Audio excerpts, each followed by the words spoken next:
नमस्कार, स्वागत है आपका कंज्यूमर अड्डा में। मैं हूं आपके साथ दीपाली नंदा। आज कंज्यूमर अड्डा में हम बात करेंगे मौसम के गर्म मिजाज की। देश के ज्यादातर हिस्सों में गर्मी ने तेवर दिखाने शुरू कर दिए हैं। दिल्ली एनसीआर में तापमान 40 डिग्री के पार जाने वाला है।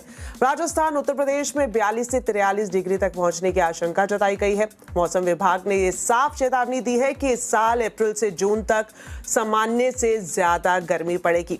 पूर्वी, मध्य और उत्तर पश्चिम भारत में लू के दिन आने वाले हैं। दिन में तो पसीना छूटेगा ही, साथ ही साथ रातें भी गर्म होने वाली है।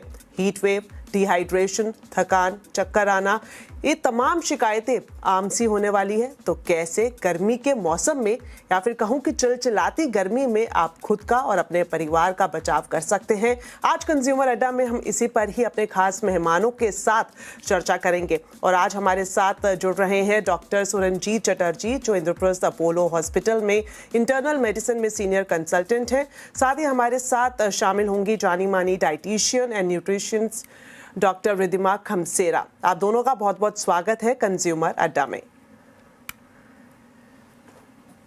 तो चर्चा की शुरुआत करते हैं। डॉक्टर साहब से पहला सवाल पूछते हैं। सर, आपसे जानना चाहेंगे कि जिस तरह से हमने बताया कि इस बार आईएमडी की तरफ से जो प्रेडिक्शन की गई है उसमें साफ कहा गया है अल नीनो का असर देखने को मिलेगा और जो गर्मी है वो सामान्य से ज्यादा बढ़ने वाली है।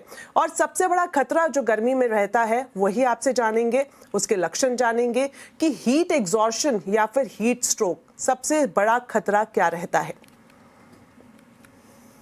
देखिए, जो हीट एग्जॉशन है वो बहुत कॉमन चीज है। जो लोग गर्मी में एकदम डायरेक्ट हीट में काम करते हैं, अपने आप को हाइड्रेट अच्छे से नहीं करते हैं, उन लोगों में ये बहुत कॉमन होता है। जहाँ की थोड़ी थकान महसूस होती है, प्यास लगती है और मसल क्रैम्प्स होते हैं, ये सब हो सकता है। जो heat exhaustion which is a milder type, जिसको कि आप आराम से जिसका इलाज कर सकते हैं।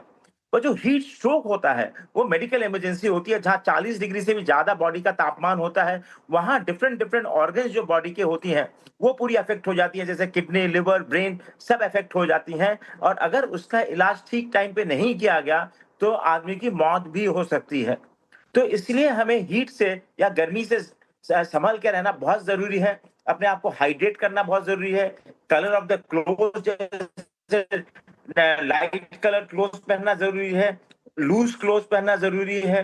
ये सब जब आप करेंगे, एंड देन शेड में रहना है। अगर अंदर कमरे के अंदर रह सकते हैं इन एनवायरनमेंट जहाँ की एयर मूवमेंट हो रहा हो, वो ज्यादा अच्छा होता है। अगर ये सब आपने नहीं किया तो आप में one of these things like heat exhaustion, heat stroke होने का चांस होता है, जो कि अगर हीट स्ट्रोक हुआ तो काफी खतरनाक हो सकता है सब लोगों के लिए।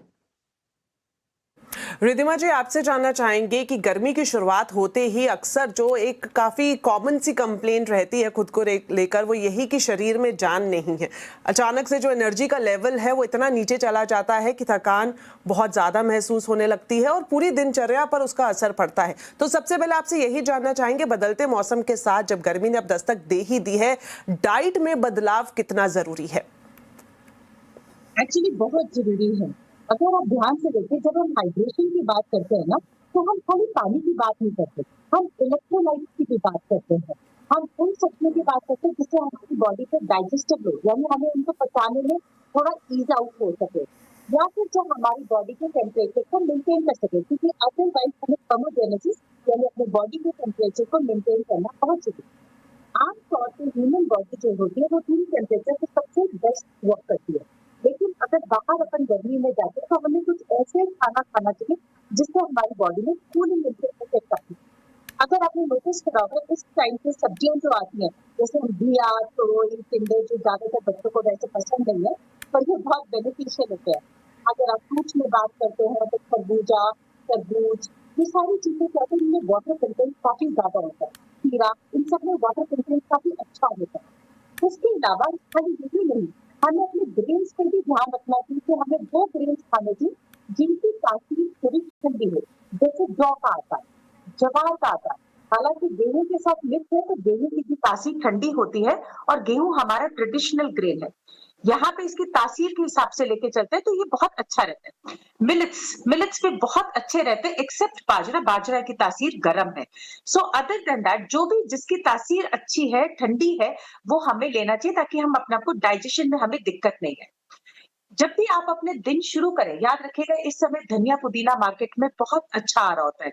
हमारे घर में सौंफ पड़ी होती है, जीरा पड़ा होता है।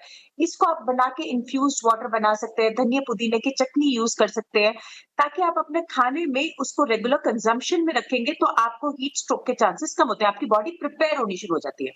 एक और इम्पोर्टेंट एस्पेक्ट है दही या छाछ को इंक्लूड करना, क्योंकि जब हमारी बॉडी डिहाइड्रेट होती है तो हमारे जो गट के माइक्रोब्स होते हैं, मतलब जो गट बैक्टीरिया, वो खराब होना शुरू हो जाता है। हमें डाइजेस्टिव इश्यूज आने शुरू हो जाते हैं, कभी लूजेस लग जाएंगे, कभी कॉन्स्टिपेशन हो जाएगा, ब्लोटिंग हो जाता है, गैस्ट्राइटिस इश्यूज क्रिएट हो जाते हैं। उस टाइम पे दही, छाछ ये हमें बहुत हेल्प करती है। तो आपकी हर मील में एक बाउल दही जरूर होना चाहिए ही चाहिए। और मैं तो कहती हूँ अगर आप दिन शुरू करते हैं, सुबह अपना जो दिन है वो सौंफ और जीरे के पानी से शुरू करिए। वो आपका थोड़ा-सा बॉडी को कूलेंट इफेक्ट की तरफ देता है, ताकि आपकी बॉडी प्रिपेयर्ड रहे।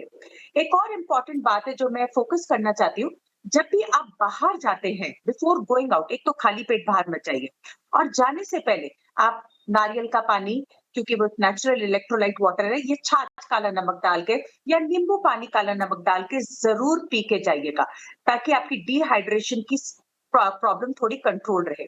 और एक डिहाइड्रेटिव किट्स आती हैं, अगर हमें टाइम लगा तो मैं आगे आपको बता दूंगी। वो डिहाइड्रेटिव किट्स अपने साथ आपकी गाड़ी में या आपके कन्वेंस में या आपके बैग में हमेशा अवेलेबल होनी चाहिए।